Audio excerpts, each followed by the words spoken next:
Thomas Was Alone was released in 2013, the same year I last made a YouTube video, strangely. It's the first game by Mike Biffle, a British indie developer. Mike had started working at Blitz, a game developer based in Leamington Spa, but lost his job when the studio went bankrupt. Having a weekend to himself, he decided to undertake a solo 24-hour game jam. The result was Thomas Was Alone, a flash game that was eventually fleshed out into a full release. You start the game playing as Thomas, one of a number of primary AIs living in a computer network. Meeting up with a number of AIs, each with their own unique skills, Thomas manages to connect to the internet for a few seconds. Thomas was connected to the internet for 12 seconds. Realising that there's a whole world outside the computer, Thomas and his gang of AIs try and escape the network, but are caught by an ominous swarm of pixels. Caught, they realise they can't escape the network, but decide to sacrifice themselves to give future AIs the chance to escape. Thomas knew they couldn't escape. They'd been trapped permanently from the moment the clouds ate them. The story picks up with a new generation of AIs trying to escape the network. Gray, one of the new AIs, plots to kill the others, but Paul, an old AI, sacrifices himself by allowing the pixel swarm to catch Gray and himself, thus allowing two AIs called Joe and Sam to escape the system.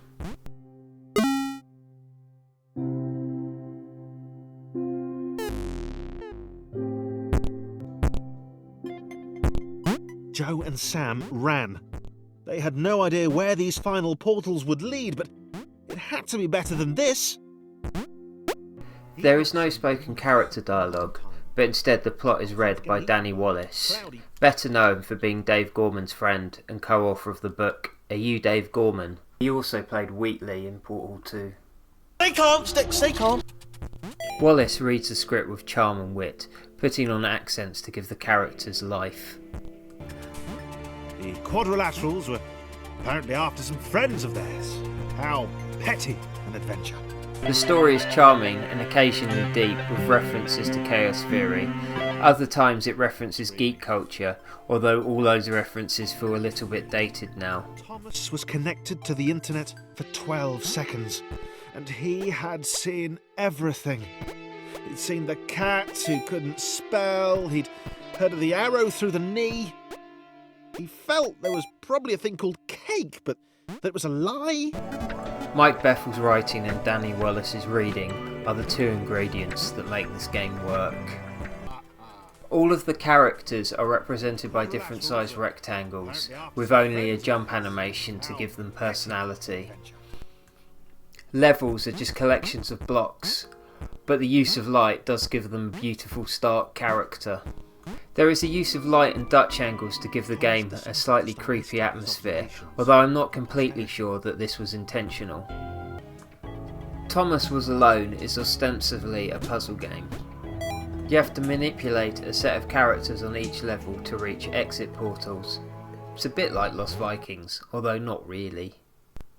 Most of the puzzles revolve around working out how to stack up different sized rectangles with different jump heights to reach platforms. There are a few other skills you need to use.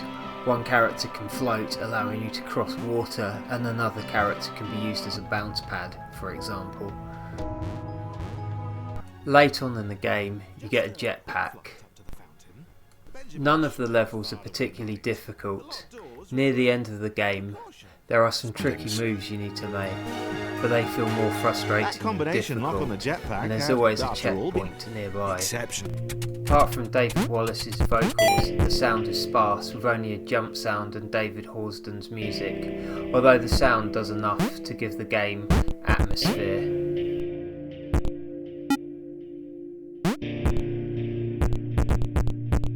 What sound there is adds to the creepy atmosphere. Thomas Was Alone is very much the first game.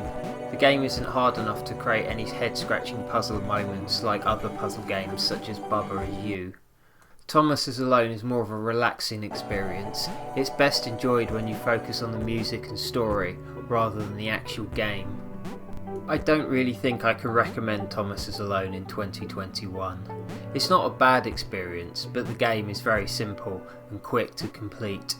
But as it's only £3 in a sale, if you're interested, it is still worth playing. If you're interested in making your own games, it's a good place to draw inspiration from, as it can give you a good idea what you should be aiming for your first game.